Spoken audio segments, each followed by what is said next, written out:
ಗೃಹಲಕ್ಷ್ಮಿ 26ನೇ ಕಂತಿಗೆ ಜೀವಿತ ಪತ್ರ ಕಡ್ಡಾಯ. ಹೌದು ಸ್ನೇಹಿತರೆ, ಸಂಜೆ 5 ಗಂಟೆಯಿಂದ ಮತ್ತೆ 2,000 ರೂಪಾಯಿ ಹಣ ಜಮೆ ಪ್ರಾರಂಭ.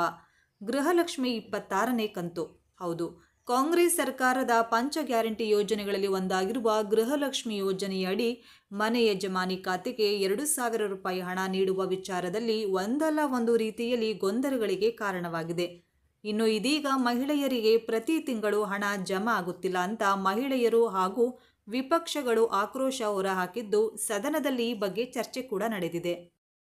ಬೆಳಗಾವಿಯ ಸುವರ್ಣ ವಿಧಾನಸೌಧದಲ್ಲಿ ನಡೆಯುತ್ತಿರುವ ಚಳಿಗಾಲದ ವಿಧಾನಮಂಡಲ ಅಧಿವೇಶನದಲ್ಲಿ ಮಂಗಳವಾರ ಶಾಸಕ ಮಹೇಶ್ ತೆಂಗಿನಕಾಯಿ ಅವರು 5 ತಿಂಗಳ ಗೃಹಲಕ್ಷ್ಮಿ ಹಣ ಬಂದಿಲ್ಲ, February, March, September, October, November ತಿಂಗಳ ಗೃಹಲಕ್ಷ್ಮಿ ಹಣ ಯಾವಾಗ ಬರುತ್ತೆ ಎಂದು ಗಮನ ಸೆಳೆಯುವ ಸೂಚನೆಗೆ ಮಹಿಳಾ ಮತ್ತು ಮಕ್ಕಳ ಅಭಿವೃದ್ಧಿ ಹಾಗೂ ಹಿರಿಯ ನಾಗರಿಕರು ವಿಕಲಚೇತನರ ಕಲ್ಯಾಣ ಸಚಿವೆ ಲಕ್ಷ್ಮೀ ಹೆಬ್ಬಾಳ್ಕರ್ ಅವರು ವಿಧಾನಸಭೆಗೆ ಮಾಹಿತಿಯನ್ನು ನೀಡಿದ್ದಾರೆ.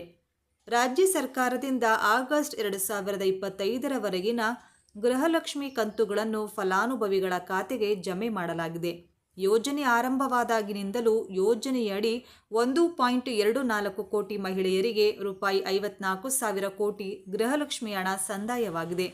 ಒಟ್ಟು 23 ಕಂತುಗಳಲ್ಲಿ ನೋಂದಣಿಯಾದ ಪ್ರತಿ ಕುಟುಂಬದ ಯಜಮಾನಿಗೆ ತಲಾ ರೂಪಾಯಿ 46,000 ರೂಪಾಯಿ ಲಭಿಸಿದೆ ಅಂತ ಲಕ್ಷ್ಮೀ ಹೆಬ್ಬಾಳ್ಕರ್ ಅವರು ತಿಳಿಸಿದರು. ಮಹಿಳೆಯರ ಸಬಲೀಕರಣಕ್ಕಾಗಿ ಸರ್ಕಾರ ಜಾರಿಗೊಳಿಸಿರುವ ಗೃಹಲಕ್ಷ್ಮಿ ಯೋಜನೆ ವಿಶ್ವದಲ್ಲಿಯೇ ವಿನೂತನ ಎನಿಸಿ ಗುರುತರ ಹೆಜ್ಜೆ ಇಟ್ಟಿದೆ. ಇನ್ನು ಬೇರೆ ರಾಜ್ಯಗಳು ಕೂಡ ಗೃಹಲಕ್ಷ್ಮಿ ಯೋಜನೆ ಮಾದರಿಯಿಂದ ಪ್ರೇರಣೆ ಪಡೆದು ಯೋಜನೆಯನ್ನು ರೂಪಿಸುತ್ತಿದೆ. ಸರ್ಕಾರದ ಸ್ಪಷ್ಟತೆ ಹಾಗೂ ಬದ್ಧತೆಯೊಂದಿಗೆ ಯಾವುದೇ ಮಧ್ಯವರ್ತಿಗಳ ಹಾವಳಿ ಇಲ್ಲದೆ ಈ ಯೋಜನೆಯನ್ನು ಅನುಷ್ಠಾನಗೊಳಿಸುತ್ತಿದೆ. ಫಲಾನುಭವಿಗಳಿಗೆ ತೊಂದರೆಯಾಗಬಾರದು ಎಂಬ ಕಾರಣದಿಂದಾಗಿ ಇಲಾಖೆಯಲ್ಲಿ ಸಕಾಲದಲ್ಲಿ ಕಡತವನ್ನು ಹಣಕಾಸು ಇಲಾಖೆ ಕಳುಹಿಸಿಕೊಡಲಾಗುತ್ತಿದೆ. ಈ ಹಿಂದೆ ಇಲಾಖೆಯಿಂದಲೇ ಫಲಾನುಭವಿಗಳ ಖಾತೆಗೆ ರೂಪಾಯಿ 2,000 ಹಣ ಜಮೆ ಮಾಡಲಾಗುತ್ತಿತ್ತು. ಸದ್ಯ ತಾಲೂಕು ಪಂಚಾಯಿತಿಗಳಿಂದ ಫಲಾನುಭವಿಗಳ ಖಾತೆಗೆ ಹಣ ಜಮೆ ಮಾಡಲು ಬದಲಾವಣೆ ಮಾಡಿದ್ದರಿಂದ ಕೆಲ ತಿಂಗಳ ಕಂತು ಪಾವತಿಯಾಗುವಲ್ಲಿ ವಿಳಂಬವಾಗಿದೆ.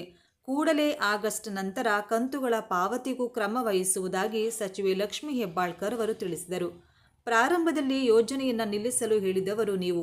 ಯೋಜನೆ ಕುರಿತು ಆದಿ ಬೀದಿಯಲ್ಲಿ ಟೀಕೆ ಮಾಡುತ್ತಿದ್ದ ಬಿಜೆಪಿಯವರಿಗೆ ಈಗ ಏಕಾಏಕಿ ಕಾಳಜಿ ಪ್ರೀತಿ ಬಂತ ಅಂತ ಪ್ರಶ್ನಿಸಿದ ಸಚಿವರು, ನಮ್ಮದೇ ಯೋಜನೆ ಕಾಪಿ ಮಾಡಿ ಮಹಾರಾಷ್ಟ್ರದಲ್ಲಿ ಬಿಜೆಪಿ ಸರ್ಕಾರ ಜಾರಿಗೊಳಿಸಿದ ಲಾಡ್ಲಿ ಬೆಹನ್ ಯೋಜನೆ ಕತೆ ಏನಾಗಿದೆ ಅಂತ ಎಲ್ಲರಿಗೂ ಗೊತ್ತು. ಬೇರೆ ರಾಜ್ಯದ ಬಗ್ಗೆ ಮಾತನಾಡಬಾರದು ಅಂತ ಸುಮ್ಮನಿದ್ದೆ. ನಾವು ಒಂದೇ ಒಂದು ಆಪಾದನೆ ಬರದಂತೆ ಯೋಜನೆಯನ್ನು ಜಾರಿಗೊಳಿಸುತ್ತಿದ್ದೇವೆ ಅಂತ ಲಕ್ಷ್ಮೀ ಹೆಬ್ಬಾಳ್ಕರ್ ಅವರು ಹೇಳಿದರು.